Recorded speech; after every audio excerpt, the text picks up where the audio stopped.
I know what's best for myself, and you don't know me, you don't understand me, so back off a bit. I actually don't know what to do because I haven't been in this circumstance before. You might fix the problem but lose the child. Throughout the evening, sort of like almost anything you told me to do, I literally hated it with all my guts.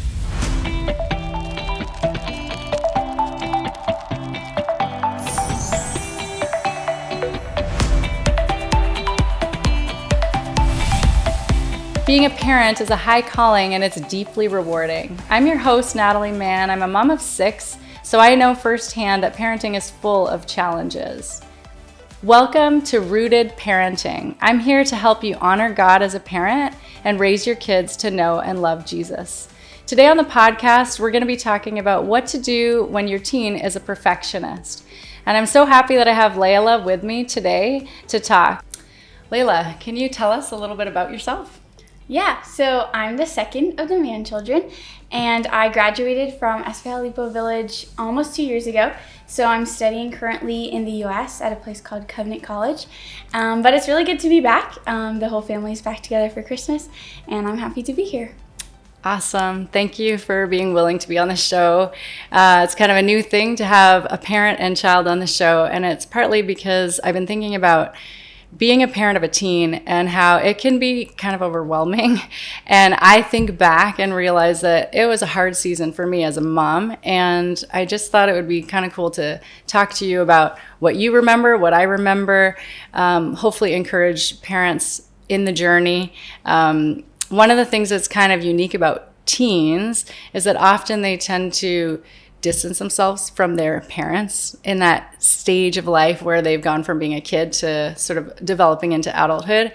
And when I was in high school, there was this TV show, pretty well known. It was called The Fresh Prince of Bel-Air, and it was Will Smith was the star of the show. And at the beginning of the show, there's a song or kind of like a rap, and the main chorus or the main theme of it basically was, parents just don't understand.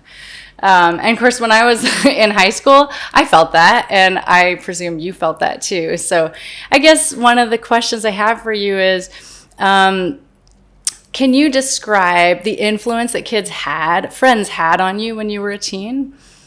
Yeah, I think that overall, everybody kind of has an influence on you. So regardless of if it's your friends, your family, your pastor, your church, your siblings, everybody kind of, as much as you might not want them to, they definitely have an influence on how you display yourself, your perception of the world, just like all the environmental factors that like factor into what makes you, especially during those like formative years of junior high and high school. And so I think that definitely growing up, especially as we moved overseas, just getting surrounded by totally new people, and even then moving schools again, you're becoming more literate in friendships because you're being exposed to so many different types of people, and that definitely affected who I was. I think back to when we first moved overseas, especially when we went to Central, and all my friends, I think that growing up I always kind of was a high achiever, and that was just part of my mentality, I guess, for things in life, probably from you and Dad, and from family. But I think, blame me. No, it's a good thing. It's a really good thing. But definitely my friends motivated that, or like encouraged that, because of who I was surrounded by.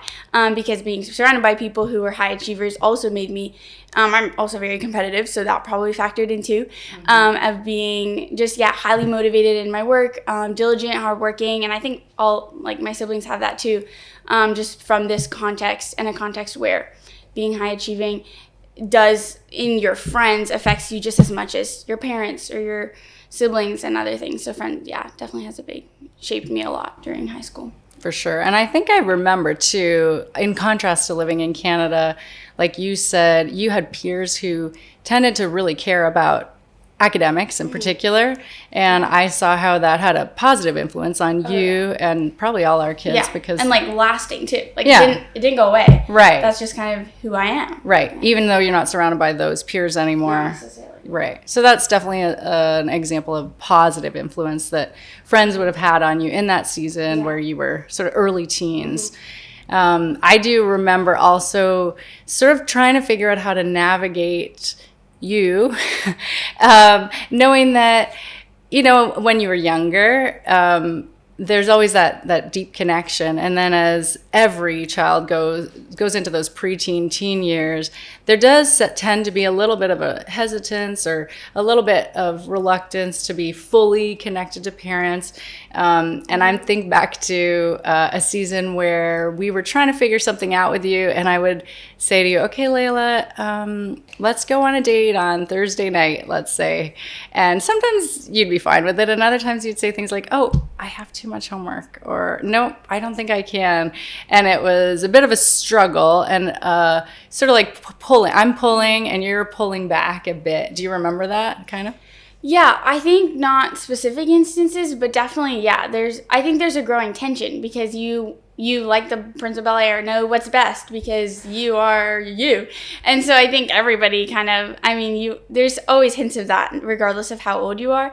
But I think especially when you're a teenager, it's that sentiment of, I know what's best for myself and you don't know me, you don't understand me. Right. So back off a bit. And so, yeah, I think that totally Isaac and Nathan are now currently in that stage. So And Cece. But yeah, so I think, yeah, and I think looking back, I do remember, maybe just, wanting to do things my way, being more independent when, I don't know, now as a college student, almost adult, now is the time when that is reality. Whereas back then, it's a blessing to be under parents who know what's best for you and to really embrace the love that we get from you guys because you have our best interest in mind, and that's just kind of a given, I think. Right. Yeah. From a parent perspective, though, it's a little bit of it's a question. What do I do next? I tried and she said no. Do I give up? Do I keep pushing? Yeah. Is it important for me to really get my way in this, or do I back off and give her sort of that space? And I think that's the issue as a parent when your kids become teenagers.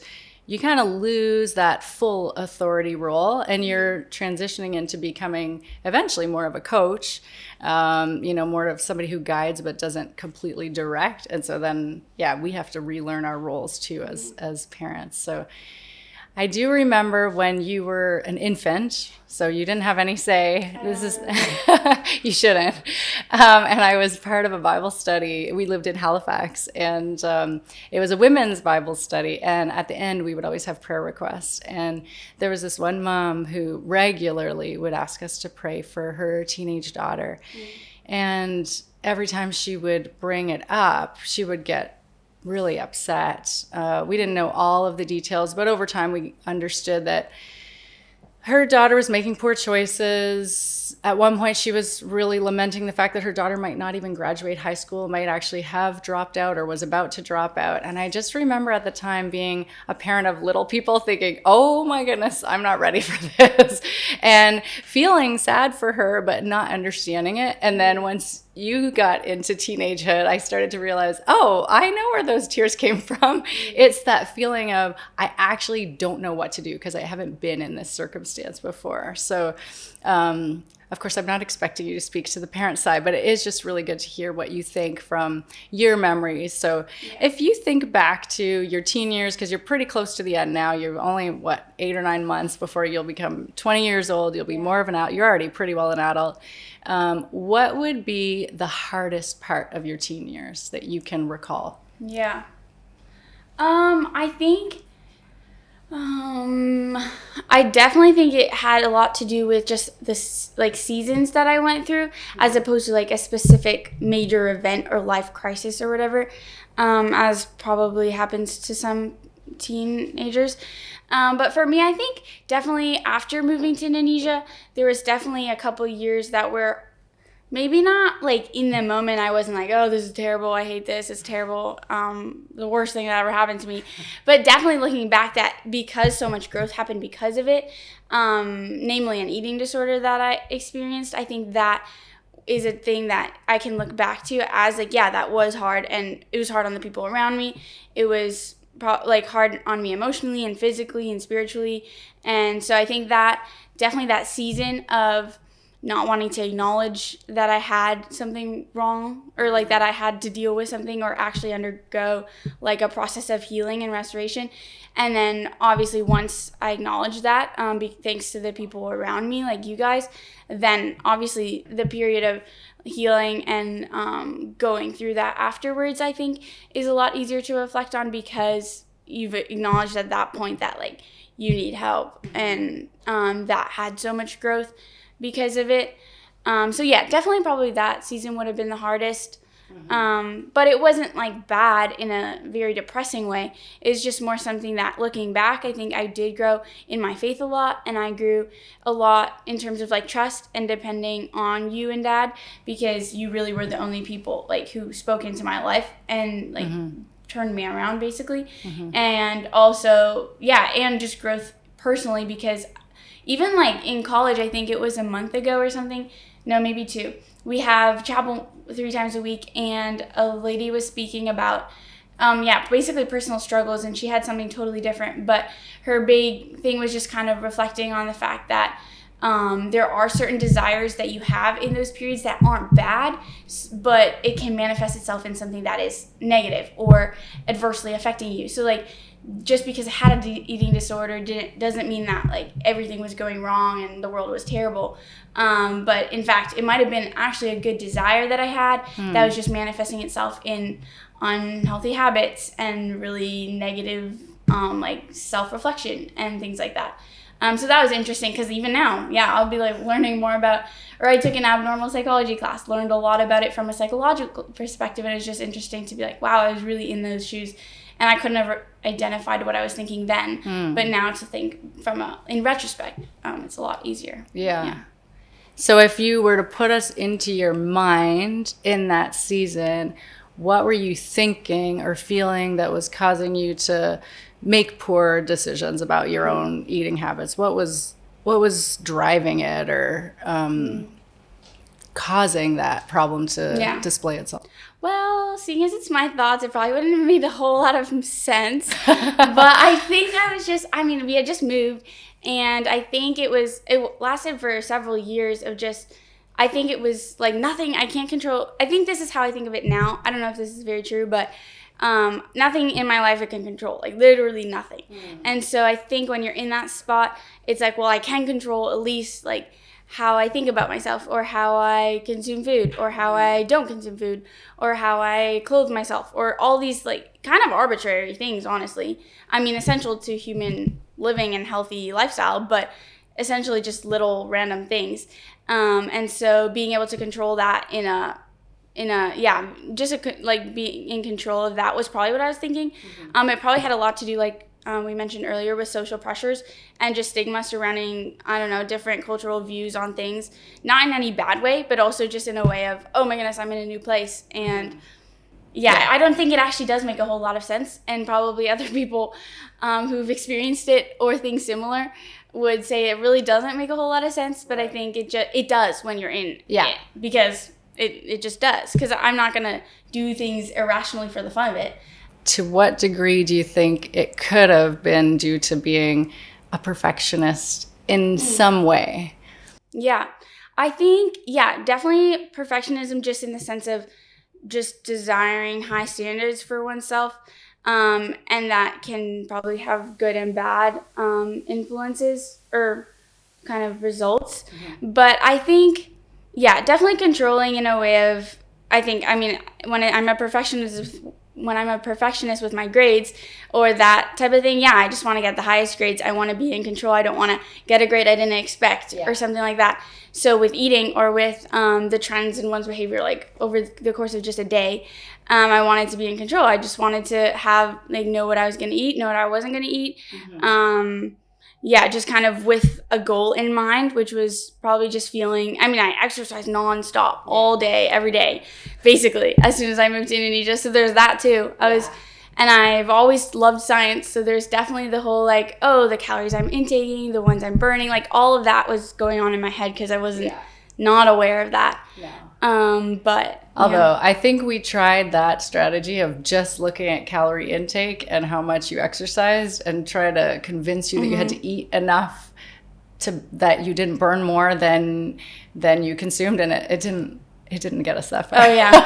It wasn't rational, like you said. It just wasn't rational. And I think, to be totally honest, that's one of the things about those teenage years is that there is something irrational because there are hormones changing. And so a lot of teenagers will make decisions based on emotions that as a parent or somebody else looking on would look at it and say, that is not rational. Yeah. But to them, it's just part of the process of trying to gain autonomy, become independent, break away a bit from parents having control over your life. So it's all pretty normal. Yeah. And I would say here, and I would say here in the SPH context, I've seen it in terms of it doesn't have to be a perfectionist in terms of how you look physically. It could be how well you achieve in school. It could be, I'm an athlete and I need to win this game or win all the games. Or I mean, I think I had that too. I think you probably did. So can you... It's not bad.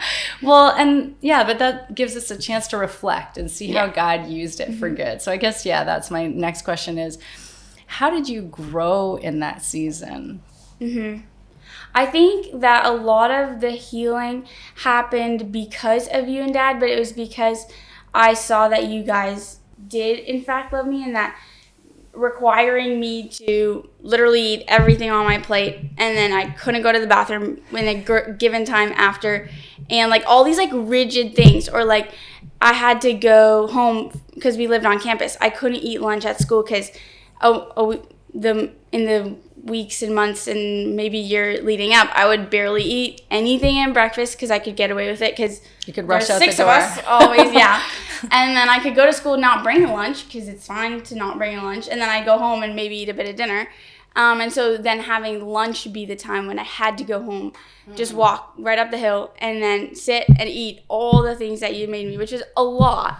And then, so all these, very rigid things that I couldn't not do it because it just wasn't an option. Because, I mean, you parented all of us to obey and to, listen to instruction from, wise counsel. And so I think that I didn't consider not doing what you had asked me to do. And I think it was in those things, in the little, steps where I began to more, and probably even just literally putting nutrition into my body helped my brain function better, or things like that over time were just, So that, I guess that doesn't really answer the question, but it definitely was a process of submitting, I think, to you guys and realizing that what I was doing to myself really wasn't beneficial to me, and that I think you always did a good job of integrating the fact that there's more at stake than what I'm doing to myself. There's a future. You are going to have a future, and whether you want your vocal cords to work right when you're in your future or not, or whether you want to be completely stunted because you've stunted your growth until forever. So all those things that realizing I was affecting something much bigger than just where I was, and that included God, and just being He's given you this life, and that I think was probably the biggest thing. So following those, just growing through being disciplined and obeying because I knew you had my best interest in mind, and submitting to things I hated. I definitely hated doing whatever it was, all of those things, and recognizing that, God has this life prepared for me that I'm single-handedly ruining, and I could continue down this road, but that's not smart, I think. Definitely, and I think over time you would hear things from friends too, and other people saying things and realizing, okay, it's not just my parents. They're not just on me for no reason. A lot of parents do that. But And I hear what you're saying in terms of how it would have felt like we were being pretty rigid.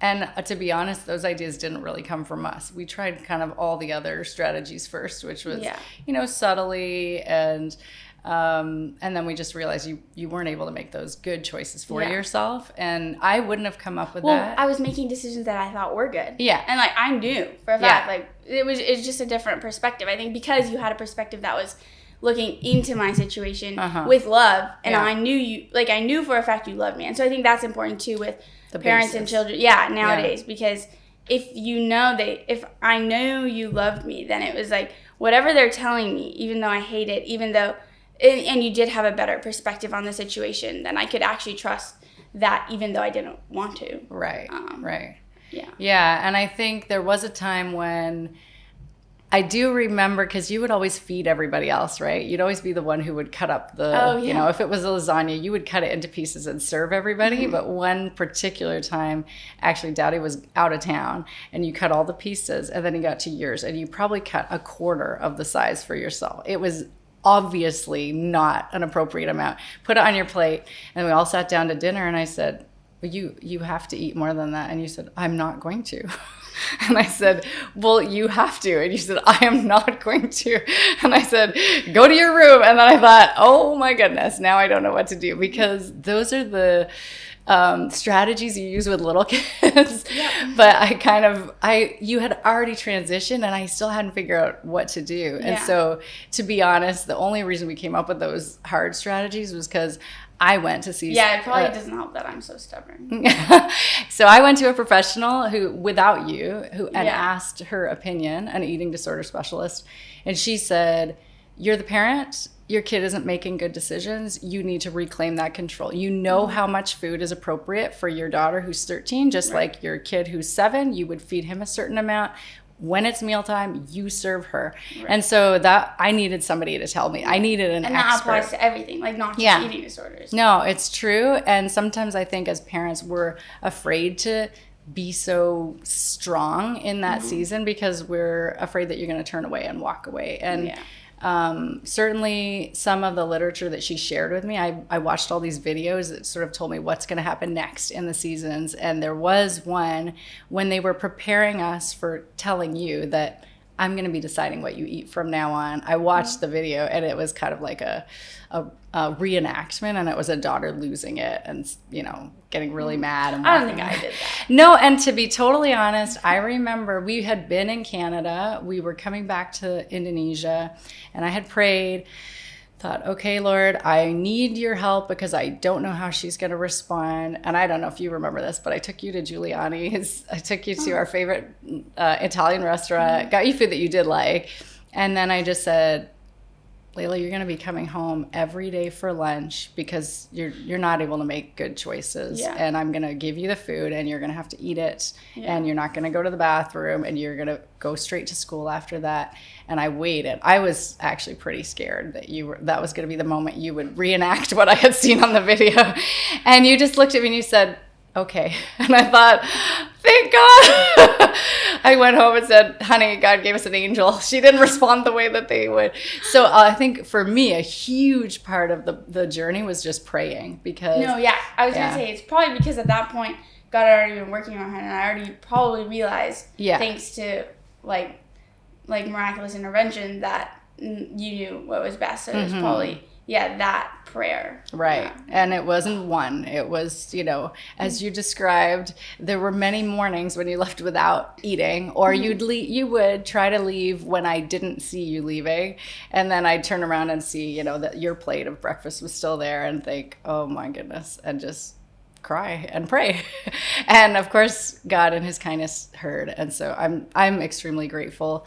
I wonder if you have any advice, since you're nearing the end of your teen years, any overall advice for teens who might have parents like us who are trying really hard to get through, to connect, and who have that impulse that you had, which is back off a bit. Right. You know, what would you say to teens in that circumstance? Yeah, well, I think and regardless of what you're experiencing as a teen, I think it's important to realize that there's so much more to you and your circumstance and what you think is best, because I think that is where it goes downhill, when you think you know best, and you don't, and you do have loving figures right there, like right on the other side of the door, and you're just choosing to close the door. And so that letting them convey their perspective, and whether or not that's like your parents talking to you, or whether or not it's you don't really talk about it, or they are just doing other things to get through to you. I don't think it really matters. I think what matters is, as a teen, recognizing that you don't know what's best, and not necessarily, and it's because you don't have that external perspective, because you're in whatever you're in, and so that's, I think, really probably fundamental to just being able to let go of control. And that's not your job, because it's either your parents to have more of a control, but not really, that sounds wrong, but just kind of have more influence. Maybe? Yeah, I think so. But also just ultimately like God. And I think that definitely, I think over time, I've also been learning, like in retrospect, to just like thinking back and realizing that I thought whatever I was doing or whatever I could do was enough, in the sense of I could do whatever I wanted to do. I could control everything. But it's fascinating how in college it's almost like drilled into us that you are not enough. And it's like you think you can do it, you cannot. It's like you think you're enough, you're really not. And it's so contrary to what the world says. Right. Like, you're enough, you've got this, you have what it takes. But really, like, the most fundamental truth is you don't, and you could never. And so that's like just a full truth that you really, the only person who has what it takes is Christ, and he has given that to us in the sense of he's let us be enough, but it's because of him. And so if we're trying solely ourselves to do whatever, to be whatever, to get achieve, perfect grades, achieve all of those things, or be so critical of ourselves and what we're doing, then you're really going nowhere, because that's not the point. The point is to recognize that you are nothing and you could never do anything. And so I think that's actually a constant thing for me, to be giving over all my jobs, all my work, all my homework, all my friends to the Lord, and all the people I'm praying for, and all the things, and be like, I can't do it all. I just can't. Yeah. And so that's, even, and if you can get that in your teen years, that would be so great. I have not yet gotten it, but I think it's just, giving over to the Lord. I'm not enough. I could never be enough, but you are. And so. That is so helpful, because I also think that that's a really good message for parents, because I think there could be this sense, especially if you start out parenting and you feel like, I kind of understand this, I figured this season out kind of, and then you get to the point where your kid is maybe 11, 12, and then you get to 13 and you start to realize, oh my goodness, I can't do this. I am not enough. That's where Christ comes in. That's where we realize that it's good for us to acknowledge, I cannot do this. This parenting job, this being able to chart the right course for my child, I actually physically, emotionally, spiritually cannot do it by myself. And so I do think that God brings us through seasons like you and we all went through together, to expose the fact that even as parents, we sometimes think we're enough. We sometimes think like, well, I have done this already. I should be able to, I did it with my son. I should be able to do it with my daughter. Or in the end, he is humbling us and reminding us that, apart from him, we can do nothing, that he really is the vine and we are the branches, and he is the one who is going to bring health and growth. And so it's, I think growth is the key. 100%. Instead of having a particular goal, whether it's what your body looks like, or what your report card looks like, or, how many friends you have, or how much money you make, it really is about growing in him, right?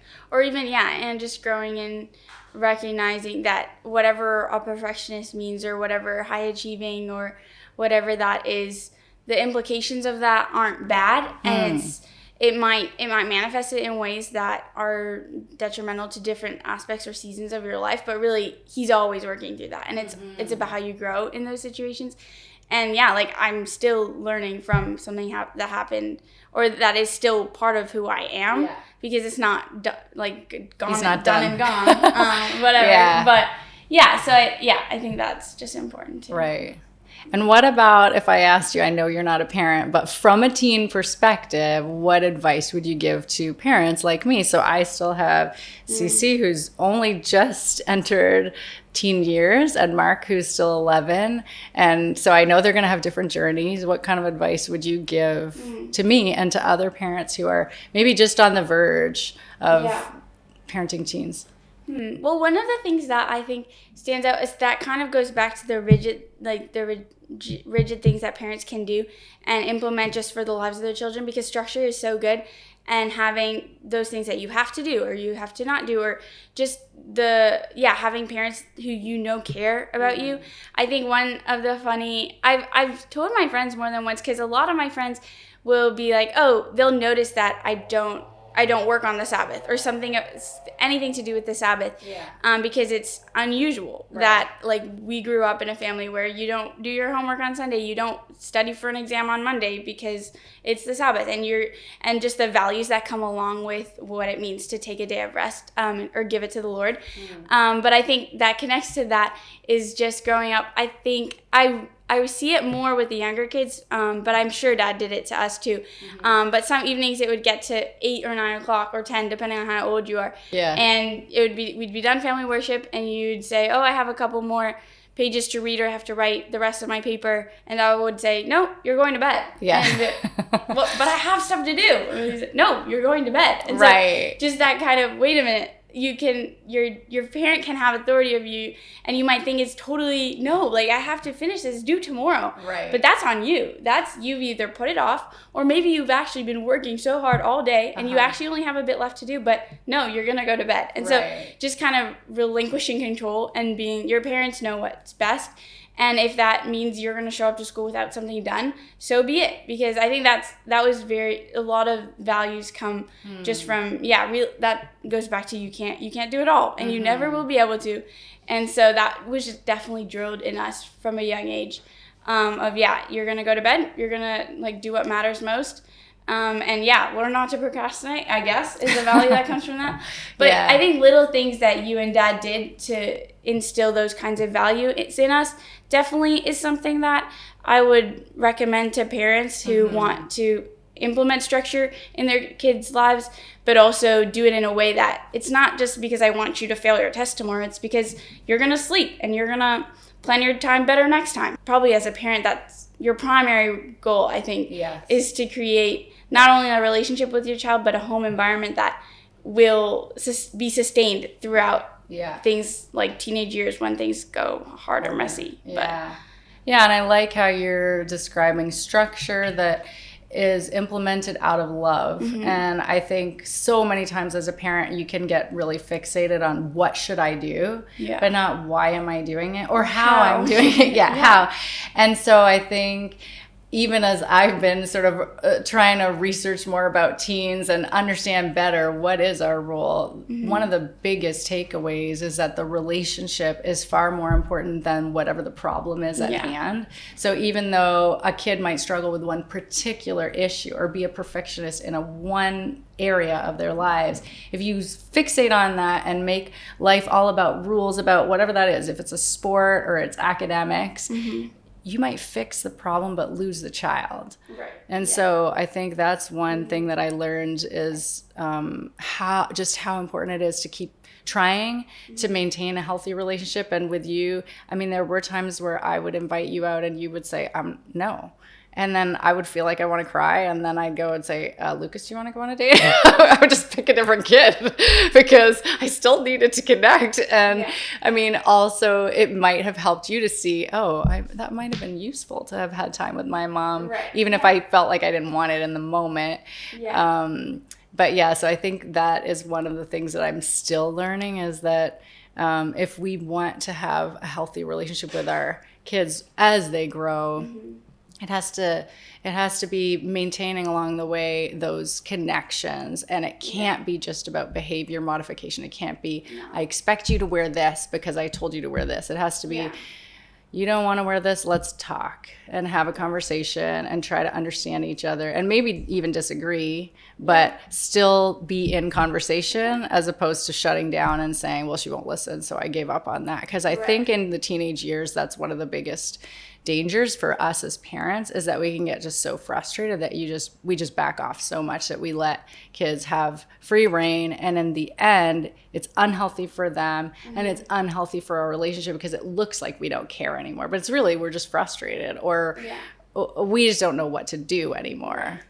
So I think that's helpful to be reminded that it didn't, I mean, it might have bothered you in the moment if Dad said you need to go to bed, but now you can look back and realize, actually, my dad was right.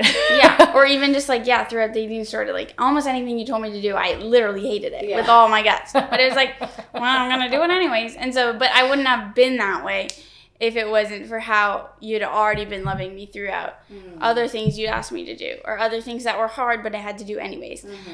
So yeah, I think, definitely just the consistency and the transparency, like showing, I'm asking you to do this, but not just because I want you to do it, or because I want you to experience pain while you're doing it or something, or suffer. But it has motives that really are genuinely just loving you and wanting what's best for you. No, it's really helpful to talk it through with you on the other side quite a few years later. And I think one of the things that I take away most, even as a mom, is that I struggled so much to look at you and not see you as just the problem, because, like physically you looked different, you were extremely thin. And so on a daily basis, I was reminded that this is really, really hard. And often as I prayed, I felt that God was telling me, stop seeing her as the problem and just see her as your daughter that I gave you, that I love, and you will walk through this together. Right. And I think actually when it comes down to teen-parent relationships, a big part of it is, are we opposed to each other, or are we walking side by side? And even like you're describing, you probably were walking with me reluctantly, but you're still walking with me. And I think if I had continued to see it as just your problem and not our problem, then it wouldn't have had the same ending. Right. Or if you're going through something like that, or if whatever it is, it's knowing that your parents not just going to come and try and leave and maybe come and try again. But it was more that you constantly like, I didn't go on dates with you, or I would avoid anything, or I would always be contrary to whatever you said. And so like, even as much as the child, or like as a teen, you know what's best and you want to do whatever you want to do.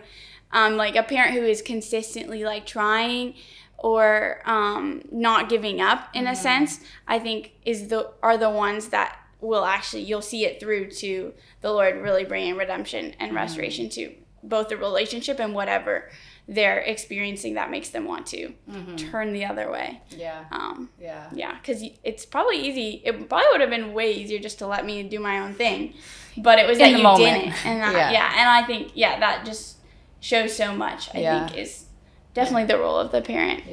Even when your child appears to not want you, deep down they do need you. And I think about 10 years ago, I attended an 80th birthday party for an older woman, and her daughters got up and were talking about her. And one of them said, I remember this, and this was 10 years ago. They got up and they said, Mom, we were so bad. The way we treated you, and how the mistakes we made, the trouble we caused you. I'm amazed at how you loved us through all of that. And I was an adult when I heard them say that, and I thought, that is sometimes the role of the parent, is just to have that constant love, unconditional love, that the child knows they're doing something wrong, but doesn't question whether the parent is going to love them through it. So it's like what our Father did for us. Exactly. And he's the model, and he is, of course, the one who's teaching us all through this. So one of the biggest comforts to me as a mom is knowing that I am not enough, and I can't expect to be a good or a perfect parent, but I do have a perfect Father who, when you and I, or I with any of my kids, I'm struggling to come to some kind of peace, that he's actually in the room there parenting both of us. That even though I'm in the parent role, he's also my Father who is saying, that wasn't the right way. Try a different way, coaching, guiding. With grace. Still sanctifying way better than I can, right? And that's why we as parents have so much to be thankful for. So I'm so happy you could join us today. Thanks for being willing to revisit the past and share about your experiences as a teen. Thanks so much for joining us today on Rooted Parenting. If you enjoyed the podcast, we'd love it if you would subscribe. You can find the podcast on Apple Podcast, on Spotify, and on YouTube. Also, feel free to share with a friend, particularly today if you know a parent of a teen, or even a teen who might be interested in thinking more about how God uses this season of life. Go ahead and share that. Next time, please join us. I'm going to be talking with Eric Fry, and we're going to be talking about how to help our children deal with failure. So how to fail well.